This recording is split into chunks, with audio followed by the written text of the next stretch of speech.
चा कार्यक्रम जाहीर झाला। मात्र कोकणातील रत्नागिरी सिंधुदुर्ग लोकसभा मतदारसंघातून महायुतीचा उमेदवार अद्याप जाहीर झालेला नाही। शिवसेनेकडून उद्योगमंत्री उदय सामंत यांचे ज्येष्ठ बंधू किरण सामंत तर भाजपकडून ज्येष्ठ नेते आणि केंद्रीय मंत्री नारायण राणे ही दोन नावे प्रामुख्याने चर्चेत आहेत।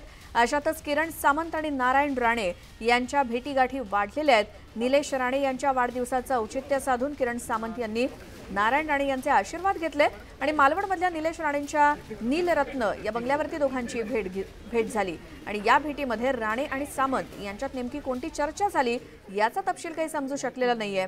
यापूर्वी सिंधुदुर्ग विमानतळावरती नारायण राणे रत्नागिरी दौऱ्यावरती असताना किरण सामंत यांनी खास भेट घेऊन त्यांचे आशीर्वाद घेतले होते आणि आगामी लोकसभा निवडणुकीच्या पार्श्वभूमीवर राणे आणि सामंत यांच्यात होत असलेल्या भेटीगाठी आणि वाढती जवळीक सध्या कोकणात चर्चेचा विषय ठरतोय।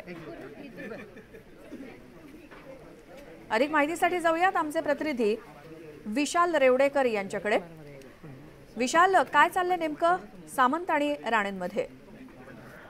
जर आपण पाहिलं तर सिंधुदुर्ग रत्नागिरी लोकसभा मतदारसंघाचा उमेदवार भाजपकडून अद्याप टिकला जो आहे तो सांगितला जात नाहीये। तर शिवसेनेचा हा बालेकिल्ल्यातला हा मतदारसंघ आहे आणि याच्यावर उदय सामंत यांचे बंधू किरण सामंत यांनी देखील आपला दावा असल्याचं जाहीर केलं आहे। मात्र केंद्रीय मंत्री नारायणराव राणे यांचं नाव वारंवार चर्चेत असल्याचं माहिती मिळते आणि जर पाहिलं आपण तर ही दुसरी भेट असेल किरण सामंत आणि नारायण राणे यांची।